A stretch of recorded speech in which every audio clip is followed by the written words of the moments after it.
उपराष्ट्रपति चुनाव के लिए संसद भवन में मतदान चल रहा है। सबसे पहले प्रधानमंत्री नरेंद्र मोदी ने किया मतदान। शाम 5 बजे तक डाले जाएंगे वोट। जगदीप धनखड़ राष्ट्रीय जनतांत्रिक गठबंधन के और मार्गरेट अल्वा विपक्ष की हैं उम्मीदवार। मतदान के बाद आज ही संसद भवन में होगी वोटों की गिनती।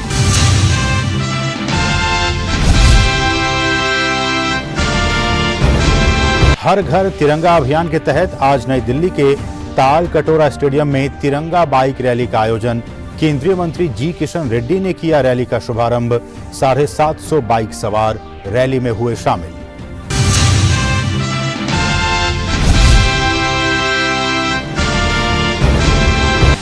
शिवसेना सांसद संजय राउत की लगातार बढ़ती मुश्किलें। संजय की पत्नी वर्षा राउत आज होंगी ईडी के सामने पेश।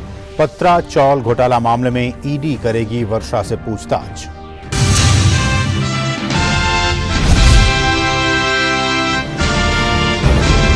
नैन्सी पेलोसी की ताइवान यात्रा के बाद अमेरिका और चीन के बीच तनाव जारी। चीन द्वारा अमेरिका के साथ रक्षा और जलवायु परिवर्तन सहित कई दूसरे क्षेत्रों में वार्ता रद्द करने के फैसले को व्हाइट हाउस ने बताया गैर जिम्मेदाराना व्यवहार।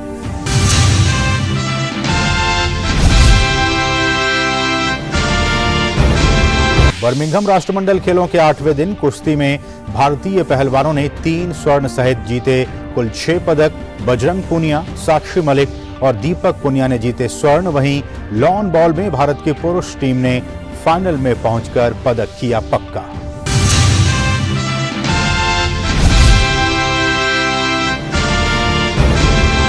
और भारत वेस्टइंडीज T20 सीरीज का चौथा मैच आज अमेरिका के फ्लोरिडा में होगा मुकाबला। भारत सीरीज में है 2-1 से आगे।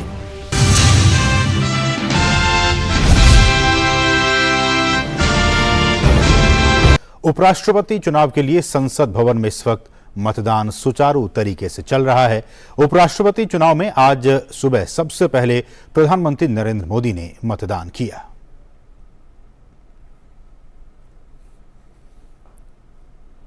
तो आज उपराष्ट्रपति पद का चुनाव इस वक्त चल रहा है, उसकी वोटिंग चल रही है। और सबसे पहले इन तस्वीरों में आप देख सकते हैं प्रधानमंत्री नरेंद्र मोदी ने अपने वोट डाले। और उसके बाद केंद्रीय गृह मंत्री अमित शाह ने संसद में उपराष्ट्रपति चुनाव के लिए वोट डाला। सड़क परिवहन और राजमार्ग मंत्री नितिन गडकरी ने संसद में उपराष्ट्रपति चुनाव के लिए वोट डाला। वहीं केंद्रीय जल शक्ति मंत्री गजेंद्र सिंह शेखावत ने भी उपराष्ट्रपति चुनाव के लिए वोट डाला। आप इन तस्वीरों में देख सकते हैं जेपी नड्डा, भाजपा के अध्यक्ष, रक्षा मंत्री राजनाथ सिंह, वाणिज्य मंत्री पीयूष गोयल, इन सभी ने उपराष्ट्रपति पद के लिए आज मतदान किया।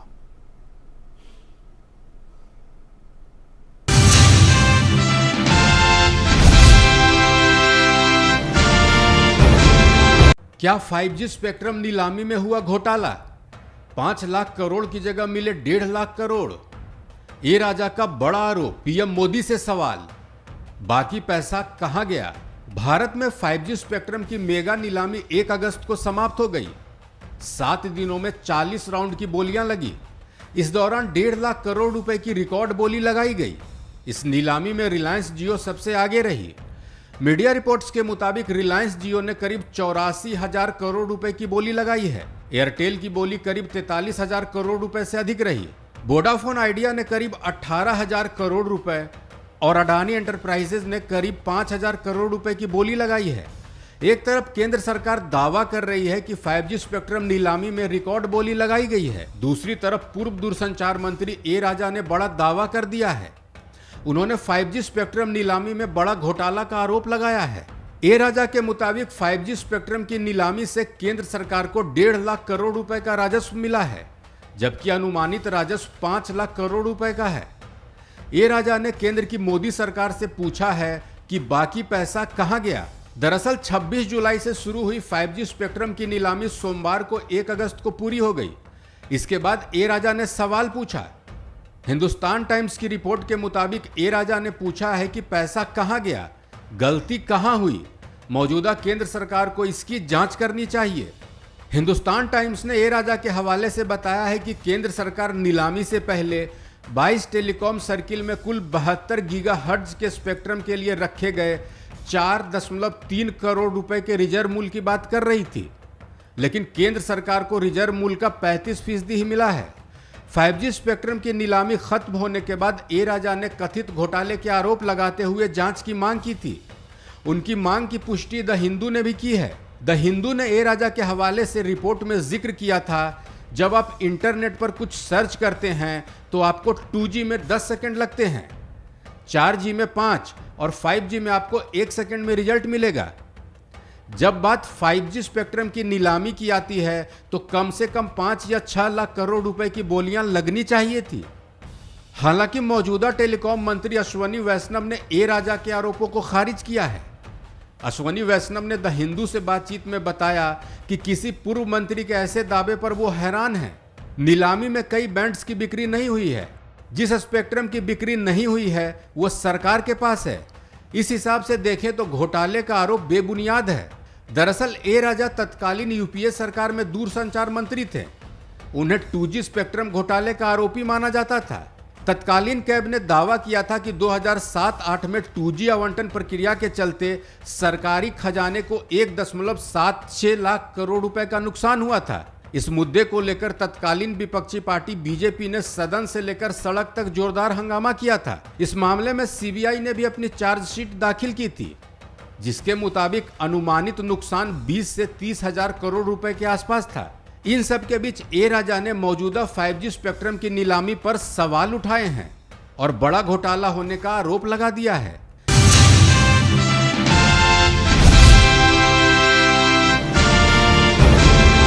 देश में बढ़ती महंगाई को लेकर विपक्ष लगातार केंद्र सरकार पर हमलावर है।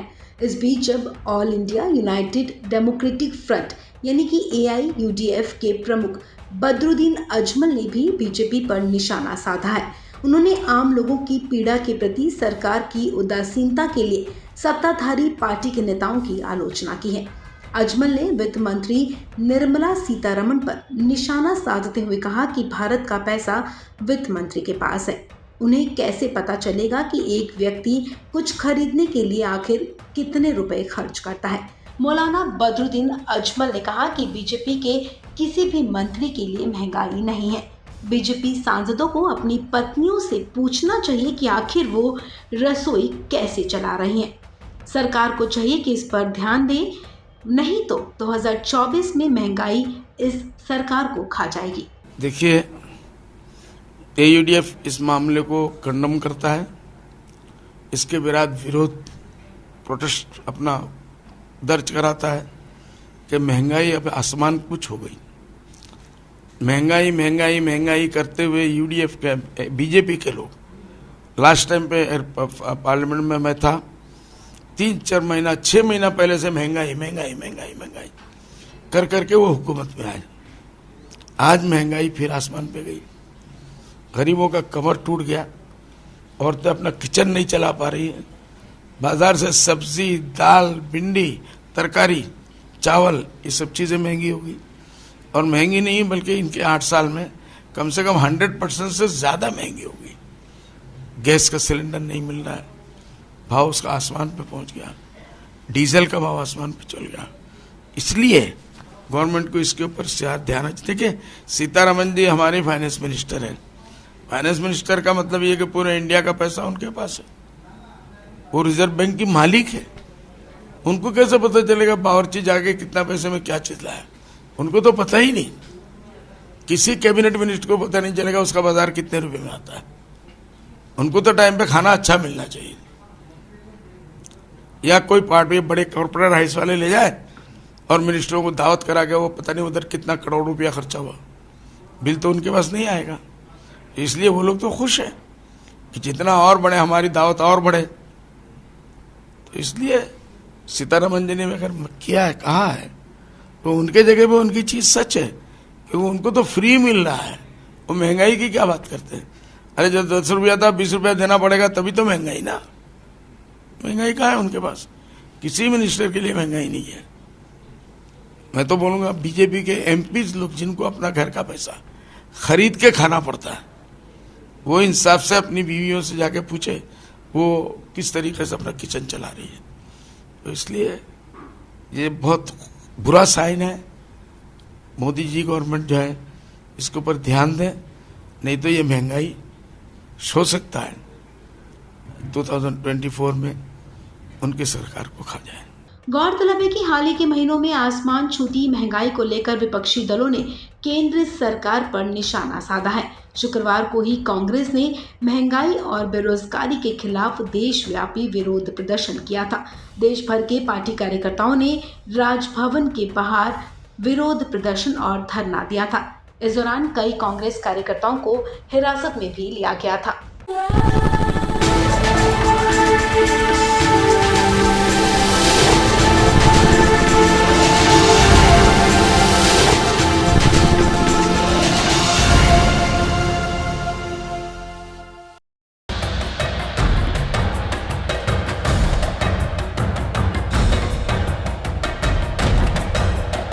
खबर है उत्तर प्रदेश से, जहां वाराणसी की एक कोर्ट ने बसपा के सांसद अतुल राय को रेप के आरोप से बरी कर दिया है।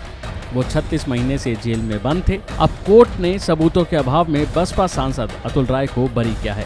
हालांकि उनके खिलाफ अन्य लंबित मामलों के कारण उन्हें जेल से रिहा नहीं किया जा सकता। जानकारी के मुताबिक 2019 से जेल में बंद उत्तर प्रदेश की घोसी लोकसभा सीट से बसपा सांसद अतुल राय को आज वाराणसी की MP-MLA कोर्ट ने रेप के आरोप से बरी कर दिया है। नैनी जेल में बंद बसपा सांसद अतुल राय वीडियो कॉन्फ्रेंस के जरिए अदालत में पेश हुए थे। वाराणसी MP-MLA कोर्ट के एडिशनल अपर जिला न्यायाधीश सियाराम चौरसिया इस मामले की सुनवाई कर रहे थे। जाहिर है कि ये मामला 7 मार्च 2018 का है। उस दौरान एक युवती ने बसपा की अतुल्य राय पर आरोप लगाया था। युवती के अनुसार वाराणसी के मंडुआडीह थाना क्षेत्र में गुरुग्राम सोसाइटी में अतुल राय का ऑफिस है, जहां उसके साथ रेप की वारदात को अंजाम दिया गया। आरोप था कि इसके बाद उसका वीडियो भी बनाया गया। पीड़िता ने बताया कि अतुल राय उसको बार बार वीडियो वायरल करने की धमकी देते थे। 2019 के लोकसभा चुनाव के दौरान इस मामले ने तूल पकड़ा और 1 मई 2019 को लंका थाने में अतुल राय के खिलाफ मामला भी दर्ज किया गया। उनके ऊपर यौन शोषण और ब्लैकमेलिंग जैसे गंभीर आरोप लगे, लेकिन इंसाफ न मिलते देख युवती ने बाद में अपने पुरुष दोस्त के साथ, जो कि इस केस का चशमदीद गवाह भी था, उसके साथ सुप्रीम कोर्ट के गेट के बाहर खुद को आग लगा दी। इसके बाद दोनों को गंभीर हालत में दिल्ली के राम मनोहर लोहिया अस्पताल में भर्ती कराया गया। 9 दिनों के बाद दोनों की जान चली गई थी। पीड़िता की ओर से आरोप था कि उसने वाराणसी पुलिस के यहाँ मामला दर्ज कराया था, लेकिन जेल में बंद सांसद उनके रिश्तेदारों के साथ पुलिस की मिली भगत है या आपस में सब मिले हुए हैं। इस लड़की ने एक वीडियो भी बनाया था जिसमें उसने कहा था कि हमें इंसाफ नहीं मिलेगा, हमें इंसाफ मिलने की उम्मीद नहीं है। दोनों की जान जाने के बाद मामला काफ़ी बढ़ गया और यूपी सरकार ने पूरे मामले की जांच DG और ADG को सौंपी। वहीं इस हाई प्रोफाइल मामले में वाराणसी में जांच अधिकारी तत्कालीन भैलोपुर CO अमरेश सिंह बघेल को निलंबित किया गया, क्योंकि CO अमरेश सिंह बघेल मामले के जांच अधिकारी थे और उन्होंने जांच के बाद बसपा सांसद को क्लीन चिट दे दी थी। तो दूसरी ओर पीड़ित युवती की मौत के बाद हाईकोर्ट ने यूपी सरकार को इस मामले की जांच कराकर कार्रवाई के निर्देश दिए थे और अब आरोपी बसपा सांसद अतुल राय को बरी कर दिया गया है।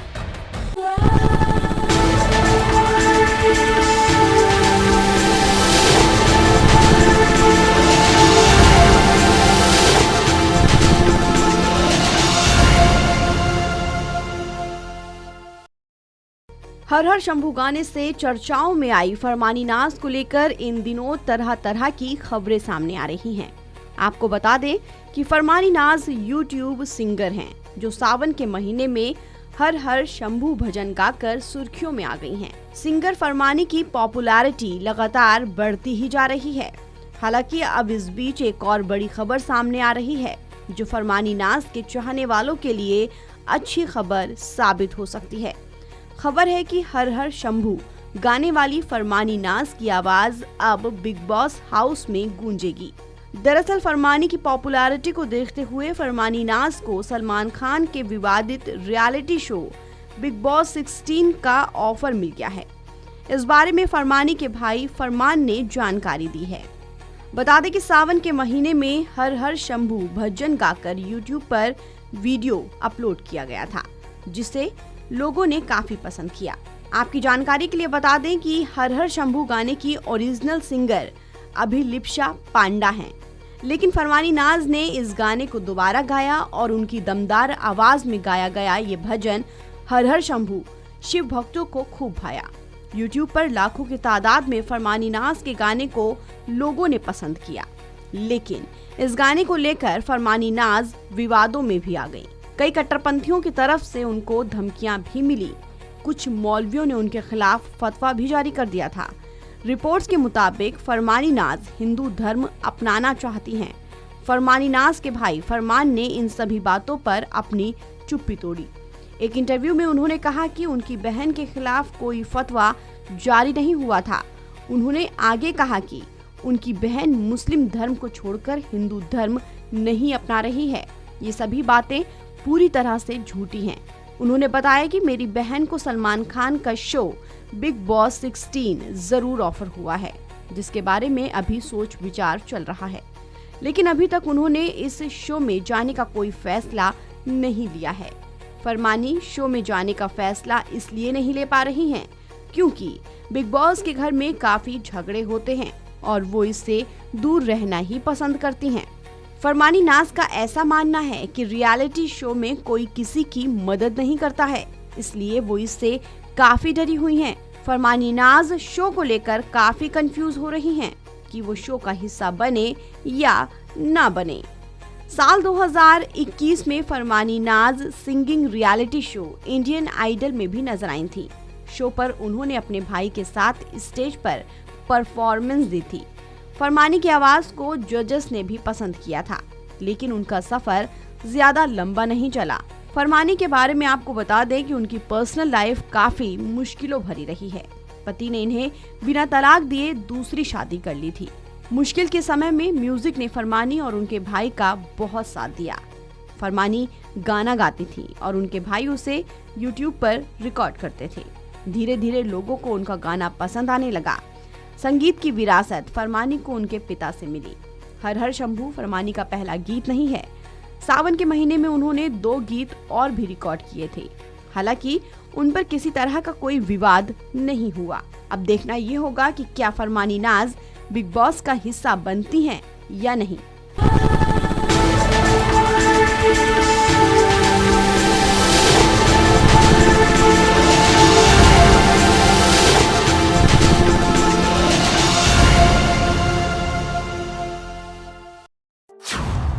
रेसलिंग में खूब दिखा भारत का दम। कॉमनवेल्थ गेम्स में पहलवानों का जलवा। 8वें दिन भारतीय पहलवानों ने दिलाए 3 गोल्ड। कॉमनवेल्थ गेम्स के 8वें दिन रेसलिंग कंपटीशन की शुरुआत हुई और देखते ही देखते भारतीय पहलवान हर तरफ छा गए। उन्होंने बर्मिंघम के रेसलिंग एरिना में जमकर जलवा बिखेरा। शुक्रवार को भारत के 4 पहलवानों ने फाइनल में जगह बनाने में कामयाबी पाई। बजरंग पुनिया और दीपक पुनिया ने पुरुष वर्ग में फाइनल में जगह बनाई, तो महिलाओं के वर्ग में साक्षी मलिक और अंशु मलिक ने फाइनल में अपनी जगह पक्की की। इन चारों रेसलर्स में सबसे पहले गोल्ड मेडल अपने नाम करने वाले पहलवान बने बजरंग पुनिया। बता दें, भारतीय स्टार रेसलर बजरंग पुनिया ने पुरुषों की 65 किलो वर्ग में भारत को मेडल दिलाया है। पुनिया ने कनाडा के एल मैकलन को 9-2 से हराकर गोल्ड मेडल को अपने नाम किया। पहले हाफ में बजरंग पुनिया ने 4 अंक हासिल कर लिए, जिसके बाद मैकलन टिक नहीं पाए। बिल्कुल इतना प्यार और इतना सम्मान देशवासियों की तरफ से मिल रहा था और बाहर के खिलाड़ी भी, बाहर के दर्शक भी इतना सपोर्ट कर रहे थे, तो मैं सबको धन्यवाद करता हूं कि भाई आप लोगों ने इतना सपोर्ट, इतना प्यार दिया है। ये मेडल कितना स्पेशल है क्योंकि लास्ट टाइम आप सिल्वर था 14 में, 18 में गोल्ड दिया, इस बार आपने गोल्ड को डिफेंड किया है। बिल्कुल कोई भी मेडल जीतते हैं तो वो एक अलग महत्व रखता है अपने उसमें, तो मैं बिल्कुल दूसरा गोल्ड था मेरा 18 के बाद, और मैं ये सोच के नहीं गया था कि भाई मैं 18 को दोबारा से वो करूँगा कि भाई दोहराना है, या मैं नहीं दोहरा पाया तो क्या होगा, तो मेरा था कि भाई अपनी तरफ से बेस्ट करना है।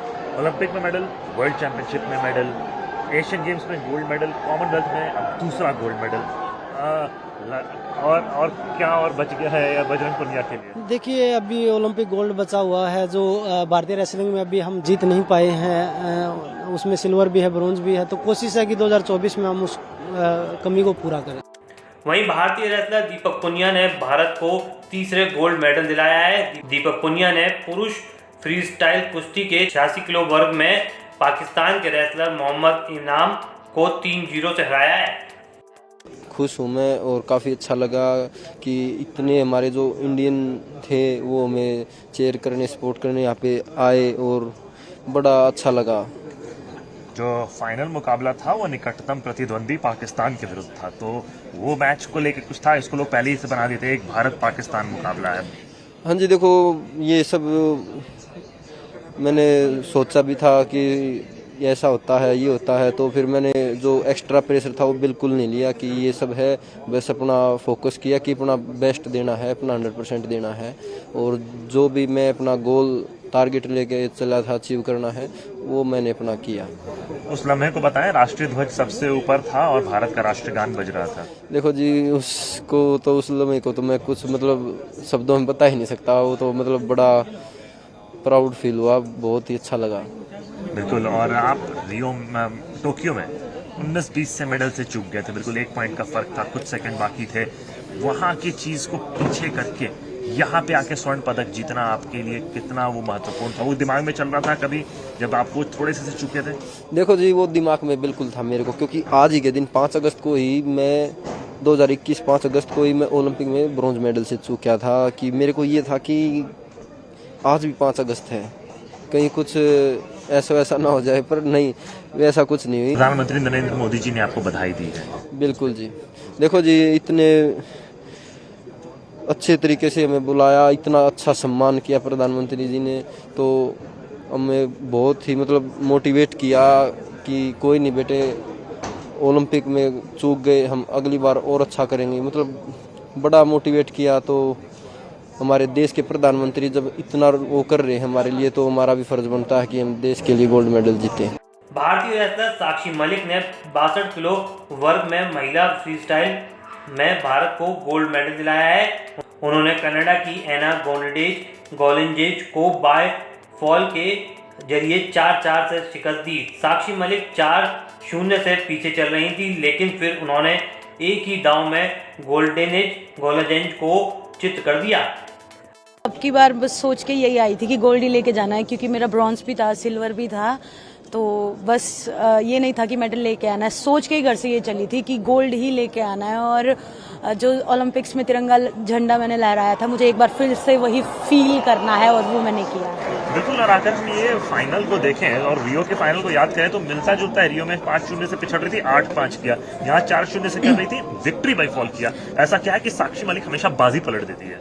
सर बस लास्ट तक यही सोचती हूँ कि इसके बाद मौका नहीं मिलने वाला है। जैसे ओलंपिक्स में भी लास्ट मैच था कि इसके बाद मौका नहीं मिलने वाला है, ये लास्ट मैच है, मेडल हाथ में आ सकता है। और यहाँ था कि गोल्ड हाथ में आ सकता है। तो बिल्कुल 4-0 के बाद, डाउन होने के बाद भी मैंने दिमाग में एक बार भी ये नहीं सोचा कि तुझसे हार जाएगी। बस ये था कि कंटिन्यूसली अटैक करने हैं। और ओलंपिक्स में भी 10 सेकंड में भी मैंने अटैक्स किए हैं, तो यहाँ तो मेरे पास पूरा 3 मिनट था, तो मैंने किया। अंशु मलिक अपना पहला कॉमनवेल्थ गेम्स खेल रही थी और उन्होंने शानदार प्रदर्शन करते हुए पोडियम फिनिश किया। हालांकि उन्हें सिल्वर मेडल से ही संतोष करना पड़ा। फाइनल मुकाबले में उन्हें नाइजीरिया की खिलाड़ी ओडोन्योमो एडिकोरियो ने 7-4 से हराया। खुशी है कि फर्स्ट कॉमनवेल्थ गेम्स था तो सिल्वर, देश के लिए सिल्वर मेडल जीत पाए हैं, लेकिन कहीं ना कहीं उस चीज़ का अफसोस है कि गोल्ड नहीं जीत पाए और बस आगे और कोशिश करेंगे। आपकी इस जीत पे प्रधानमंत्री नरेंद्र मोदी जी ने ट्वीट किया है और आपको बधाई दी है, उसका आपका क्या कहना है? जी बहुत बहुत धन्यवाद। और प्रधानमंत्री जी हैं जो वो और पहले भी इतना सपोर्ट कर रहे हैं, क्योंकि हम जब ओलंपिक से आए थे तो उन्होंने उन्हीं को नहीं जो मेडल जीत के लाए थे सिर्फ उन्हीं को अप्रिशिएट नहीं किया था, जो पार्टिसिपेट करके आए हैं उनको भी बहुत ज़्यादा अप्रिशिएट किया था। और यहाँ आने से पहले भी हमें बहुत ज़्यादा मोटिवेट किया था।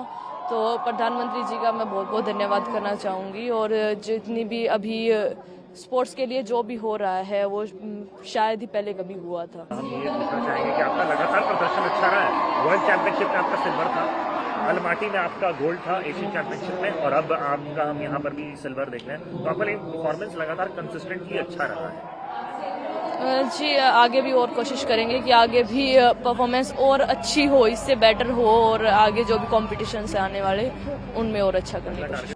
बता दें भारत की 23 वर्षीय पहलवान दिव्या काकरन ने कॉमनवेल्थ गेम्स में रेसलिंग में देश को 5वां मेडल दिलाया। दिव्या ने ब्रॉन्ज मेडल मुकाबले में सिर्फ 30 सेकंड में विरोधी पहलवान टाइगर लिली कॉकोर लेमरिया को चित कर दिया। कॉमनवेल्थ गेम्स में भारत की पदकों की संख्या 25 पहुंच गई है। तब मैं जा रही थी, मैंने कहा देखो दिव्या, मैं गोल्ड तो खो चुकी हूँ, गोल्ड और सिल्वर, पर लेकिन ब्राउन्स किसी भी हालत में चाहिए और कैसे भी करके चाहिए, क्योंकि मेडल तो मेडल होता है। खाली आ जाने से अच्छा है कि हम अपने देश के लिए मेडल लेके जाए और हमने अपना बेस्ट दिया है और कलर चेंज करने की पूरी कोशिश करी थी, क्योंकि पिछली बार मेरा ब्राउन्स था, अब की बार भी मेरा ब्राउन्स है। तो देखते आगे पूरी मेहनत करेंगे, पर लेकिन मेरा जो ब्राउन्स मेडल आया है, मैं डबल कॉमनवेल्थ गेम्स में मेरे 2 ब्राउन्स हो चुके हैं, तो खुश भी हूँ और आगे परफॉर्मेंस सही हो और भी जो कमी रहेगी वो सुधारूंगी और आगे अपना बेस्ट दूंगी। कॉमनवेल्थ गेम्स 2022 के 8वें दिन भारतीय पहलवानों ने कमाल का प्रदर्शन करते हुए एक के बाद एक 6 मेडल अपने नाम किए। बजरंग, दीपक और साक्षी के गोल्ड, अंजू के सिल्वर के बाद यहाँ मोहित ग्रेवाल और दिव्या काकरन ने ब्रॉन्ज पर कब्जा जमाया। मोहित ने 25 किलोग्राम फ्री स्टाइल कुश्ती में जमैका के आरोन जॉन्स को चित कर दिया और ब्रॉन्ज मेडल अपने नाम किया।